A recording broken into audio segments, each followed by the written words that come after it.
Et nous enchaînons avec cette affaire qui relance le débat sur la législation autour des chiens dangereux. À Essaouira, Ryan, enfant âgé de 3 ans, a été grièvement mordu au visage par un pitbull. Et pourtant, une loi existe pénalisant les propriétaires de chiens connus pour une agressivité présentant un danger pour l'homme.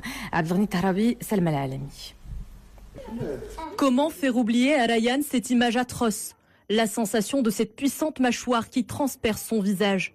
Plus d'un mois après avoir été attaqué par un pitbull, le petit garçon est profondément traumatisé. À 3 ans, il n'a pas de mots pour dire ce qu'il a subi, alors il le mime.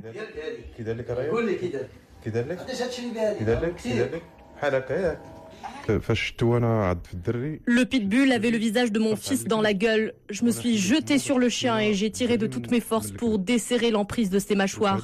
Je ne sais pas comment j'ai réussi à lui faire lâcher prise. Il en est mort d'ailleurs et j'ai pu sauver mon fils.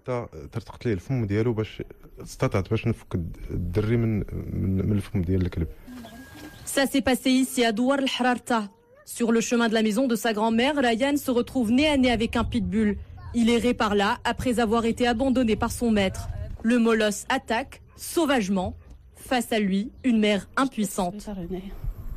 Après l'attaque, je me suis précipitée vers l'hôpital provincial d'Essaouira. Mais on m'a expliqué que mon enfant ne pouvait pas être pris en charge sur place. On lui a seulement nettoyé les plaies et on m'a conseillé de l'emmener à Marrakech. On l'a transféré en urgence vers une clinique de Marrakech. Je voulais qu'il soit sauvé à tout prix. Le garçon s'en sort avec de graves blessures et une cicatrice disgracieuse au milieu du visage. Sur la scène du drame, les riverains en ont assez de vivre la peur au ventre. Nous sommes constamment terrorisés par les chiens. Ici, il y a presque 25 chiens errants qui rôdent dans le village.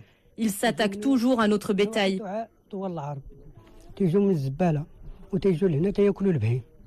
Ryan refuse aujourd'hui de montrer au grand jour son visage balafré. Mon fils refuse d'aller à l'école. Il ne s'aime plus. Il me dit qu'il se trouve moche.